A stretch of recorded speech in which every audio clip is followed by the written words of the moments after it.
Hello, അസ്സാം വലൈക്കും. Welcome back to my channel. എന്താണ് എല്ലാവരുടെയും വിശേഷങ്ങൾ? എല്ലാവർക്കും സുഖമല്ലേ? എൻ്റെ ചാനൽ ആദ്യമായിട്ട് കാണുന്നവരാണെങ്കിൽ ഒന്ന് സബ്സ്ക്രൈബ് ചെയ്തും സപ്പോർട്ട് ചെയ്യുക. വീഡിയോ ഫുള്ളായിട്ട് കാണുക. ഇന്ന് സോയാബീൻ കൊണ്ട് ഒരു വെറൈറ്റി ആയിട്ട് നല്ലൊരു രുചിയുള്ള കറിയായിട്ടാണ് വന്നിട്ടുള്ളത്. വരട്ടിയിട്ടാണ്. അപ്പോൾ അതിനായിട്ട് വലിയ സോയാബീനാണ് എടുത്തിട്ടുള്ളത്. അതൊന്ന് തിളപ്പിച്ച വെള്ളത്തിലിട്ട് വെച്ച് ശേഷമാണ് ഇതുപോലെ 2 പീസാക്കിയിട്ട് എടുത്തിട്ടുണ്ട്. ഒരെണ്ണം 2 പീസായിട്ടാണ് എടുത്തിട്ടുള്ളത്. വെള്ളമൊക്കെ നന്നായി പിഴിഞ്ഞെടുത്തിട്ടാണ് എടുത്തിട്ടുള്ളത്. ഒന്ന് മാറ്റി വെക്കാം. ഇനി ഒരു പാത്രം സ്റ്റവിൽ വെച്ച് കൊടുത്തിട്ടുണ്ട്. എന്നിട്ട് വെളിച്ചെണ്ണയാണ് ഒഴിച്ച് കൊടുത്തിട്ടുള്ളത്. വെളിച്ചെണ്ണ ചൂടായ ശേഷം ഇഞ്ചി വെളുത്തുള്ളി ചതച്ചത് ഇട്ട് കൊടുക്കുന്നുണ്ട്. എന്നിട്ട് ചെറുതായിട്ടൊന്ന് വഴറ്റിയെടുക്കാം. അതിന് ശേഷം ഒരു സബോളയാണ് അരിഞ്ഞെടുത്തത് അതിലേക്ക് ഇട്ട് കൊടുത്തിട്ട് നന്നായിട്ടൊന്ന് വഴറ്റിയെടുക്കണം. ബ്രൗൺ കളറാവുന്ന വരെ ഒന്ന് വഴറ്റിയെടുക്കാം. ഇതുപോലെ ആയിട്ട് വഴറ്റിയെടുത്തിട്ടുണ്ട്. ഇനി അതിലേക്ക് 2 ചെറിയ തക്കാളിയാണ് ഇതുപോലെ കഷ്ണങ്ങളാക്കിയിട്ട് അത് ഇട്ട് കൊടുത്തിട്ട് ഒന്ന് വഴറ്റിയെടുക്കാം. അത് നന്നായിട്ട് വഴന്ന ശേഷം അതിലേക്ക് ഒരു 4 പച്ചമുളക് നീളത്തിൽ മുറിച്ചിട്ട് അത് ഇട്ട് കൊടുക്കുന്നുണ്ട്. അതും ഒന്നിട്ടിട്ട് നമ്മുടെ വഴറ്റിയെടുക്കുന്നുണ്ട്. പിന്നെ കുറച്ച് വേപ്പിൻ്റെ ഇലയാണ് ഇട്ട് കൊടുക്കുന്നത്. അതും ഇട്ടിട്ടൊന്ന് വഴറ്റിയെടുക്കാം. അതിന് ശേഷം അതിലേക്ക് പൊടികൾ ഇട്ട് കൊടുക്കാം. 1/2 ടീസ്പൂൺ മുളകും പൊടി, 1/4 ടീസ്പൂൺ മഞ്ഞൾപ്പൊടി, ഒരു 1.5 ടീസ്പൂൺ മല്ലിപ്പൊടിയാണ് ഇട്ട് കൊടുക്കുന്നത്.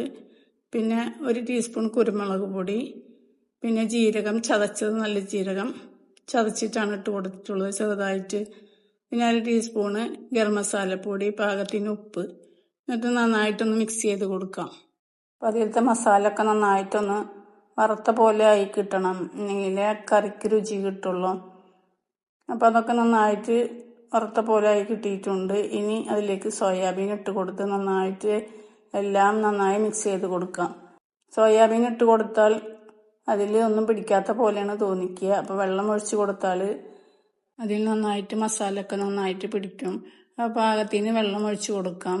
1/2 കപ്പാണ് വെള്ളം ഒഴിച്ച് കൊടുത്തിട്ടുള്ളത്. കൂടുതൽ വെള്ളം ഒഴിച്ച് കൊടുക്കണ്ട, നന്നായി വറ്റിച്ചെടുക്കേണ്ടതാണ്. അപ്പോൾ എല്ലാതും നന്നായിട്ട് മിക്സ് ചെയ്ത് കൊടുത്തിട്ടുണ്ട്. ഇനിയൊന്ന് വേവിച്ചെടുക്കാനായിട്ട് വെക്കാം. അപ്പോൾ കറിയൊക്കെ തിളച്ച് കിട്ടിയിട്ടുണ്ട്. ഇനി അതൊന്ന് ഇളക്കിയിട്ട് വീണ്ടും ഒന്നും കൂടെ വേവിച്ചെടുക്കാം. അപ്പോൾ കറി നന്നായിട്ട് വറ്റിയ തന്നെ വേണം, എന്നെങ്കിലാണ് സോയാബീൻ നല്ല ടേസ്റ്റ് കിട്ടുള്ളൂ. സോയാബീൻ ഞാൻ വേറെ കറി വെച്ചിട്ടുണ്ട്, ഇതേ രീതിയിലല്ല വെച്ചിട്ടുള്ളത് കേട്ടോ.